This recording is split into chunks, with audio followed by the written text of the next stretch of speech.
যে যে দল করে না কেন, যে যাকে ভোট দেয় সে তার দল করে। কি ভাই, যে যাকে ভোট দেয় সে তার দল করে। এখন আপনি সারা জীবন অন্য দল করলেন, অন্য দল করার পরে এখন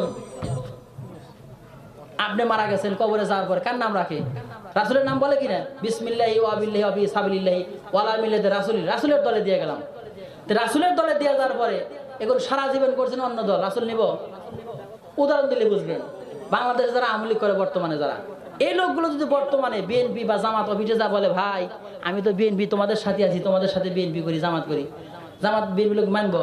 কোথাও বুঝছি ভাই, মায়ের বাঁচানোর জন্য আসতেছে। কি বলে, বলবো কি বলবো না? কারণ মায়ের বাঁচানোর জন্য এখন আসতেছে, কেউ গ্রহণ করবে না। আপনি সারা জীবন রাসূলের বিরোধিতা করেছেন, ওই মরা মানুষটাকে বুকের উপর যদি আমি দোয়া করি না কেন, রাসূল এই মরা মানুষটাকে গ্রহণ করবে না। এই জন্য আমরা যদি রাসূলের আদর্শ মানি, রাসূলের দল আমরা করি, কবরে যাওয়ার পরে তাহলে মানে রাসূল আমাদেরকে গ্রহণ করবেন। সময় প্রায় শেষের দিকে, যাই হোক দেখেন, এজন্য আসুন আমরা আগামীতে কোরআনের রাষ্ট্র চাই, কোরআন অনুযায়ী দেশ শুরু করে আমরা চাই কি চাই না?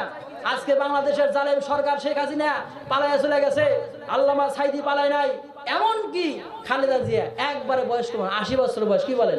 এই লোকটা জেল দিলেও যা না দিল তাই, অত জেল উপরে নির্যাতন করা হয়েছে, তাকে চিকিৎসার জন্য বাইরে যেতে দেওয়া হয় নাই। একজন বয়স জ্যেষ্ঠ একজন মানুষ, আপসীর নেত্রী, তাকেও বাইরে যেতে দেওয়া হয় নাই। এখন কার কি হলো? এই ইউনূসকে বলেছিল এই শেখ হাসিনা যে পদ্মা সেতুতে দুইবার চুবাইবে, দুইবার যদি না মরে দুইবার চুবাইবে। দেখেন কার সুবান কে চুবাই, কি বলেন? এই জন্য দেখেন অনেক সময় অনেক মসজিদে নামাজ পড়ানো হয়েছে, অনেক নেতারা রেকর্ড করছে, হুজুর থানার দিমু রেকর্ড, এই রেকর্ড করতে করতে ইনশাআল্লাহ শেষ হয়ে গেছে। যাই হোক, আল্লাহ রাব্বুল আলামিন আমাদের সকলকে কোরআন অনুযায়ী কথা বলার তৌফিক দান করুক। এবং সর্বশেষ একটি কথা হলো এই, আমি একটি কথা বলতেছি, এটা হলো এই, আমরা যে ঘড়িটা ব্যবহার করতেছি কত 200-500 টাকা দাম। এই যে কাউয়া কাদের, ওবায়দুল কাদের এক একটা ঘড়ি ব্যবহার করে 34 লক্ষ টাকা দাম, একটা কোট 10 লক্ষ টাকা। বাংলাদেশের এক মন্ত্রী সাইফুজ্জামান চৌধুরী জাবেদ 320টা বাড়ি তার আমেরিকার অন্য জায়গাতে আছে, সব মিলে দেখা যাচ্ছে প্রায় 600-এর উপরে বাড়ি। একজন মানুষের বাড়ি কয়টা লাগে? কয়টা লাগে? গরিব মানুষ বয়স্ক ভাতা পায় না, চাকরি করে টাকা মাসে কয় টাকা পায়? গরিব মানুষের চাকরি নাই, যুবক ভাই চাকরি করতে পারে না, চাকরি নাই, কি করবে? তবে হাসিনা কিছু দিতে না পারছে আমাদেরকে, একটা জিনিস দিয়ে গেছে, জানেন কি জিনিস বলেন তো? গুলি করে মেরে দিয়ে গেছে, কি বলেন? আর কিছু দিতে পারে নাই, আমাদেরকে গুলি করে মেরে দিয়ে গেছে।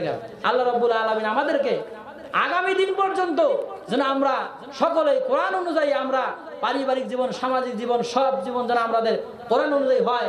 এবং আমাদের সকলের একটাই দাবি, আমরা সব দেখেছি কোরআনের পার্লামেন্ট, আমরা দেখি নাই। আগামী দিনে কোরআনের পার্লামেন্ট আমরা সকলেই চাই কি চাই না?